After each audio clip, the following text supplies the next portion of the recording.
বিশ্বকাপের ঠিক আগ মুহূর্তে লিওনেল মেসির চোটের খবর আর্জেন্টিনা শিবিরে বড় উদ্বেগের সৃষ্টি করেছে।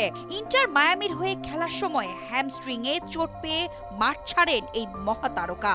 আগামী 11 জুন মেক্সিকো সিটিতে শুরু হতে যাচ্ছে 48 দলের এই মেগা বিশ্বকাপ, যেখানে আগামী 16 জুন কানসাস সিটিতে নিজেদের প্রথম ম্যাচে মাঠে নামবে ডিফেন্ডিং চ্যাম্পিয়ন আর্জেন্টিনা।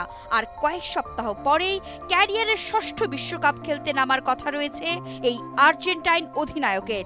যদিও আর্জেন্টিনা এখনো তাদের চূড়ান্ত স্কোয়াড ঘোষণা করেনি, তবে দলে মেসির থাকাটা এক প্রকার নিশ্চিত। এর আগে 2014 এবং 2022 সালের বিশ্বকাপে গোল্ডেন বল জয়ের অনন্য কীর্তি গড়েছেন তিনি।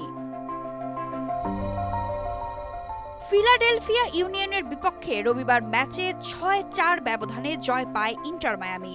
তবে এই বড় জয় ছাপিয়ে ফুটবল বিশ্বে এখন মূল আলোচনার বিষয় মেসির চোট। মায়ামির ঘরের মাঠ ডিআরভি-পিএনকে স্টেডিয়ামে ম্যাচের 73 মিনিটে মাঠ থেকে তুলে নেওয়া হয় 38 বছর বয়সী এই মহাতারকাকে। মাঠ ছাড়ার সময় তাকে বাম পায়ের পেশি চেপে ধরতে দেখা যায় এবং তিনি ডাগ আউটে না বসে সরাসরি ড্রেসিং রুমে চলে যান। অবশ্য হ্যামস্ট্রিং এর এই সমস্যা মেসির জন্য নতুন নয়। চলতি বছরের শুরুর দিকেও একই কারণে প্রাক মৌসুমের বেশ কয়েকটি ম্যাচে তিনি খেলতে পারেননি।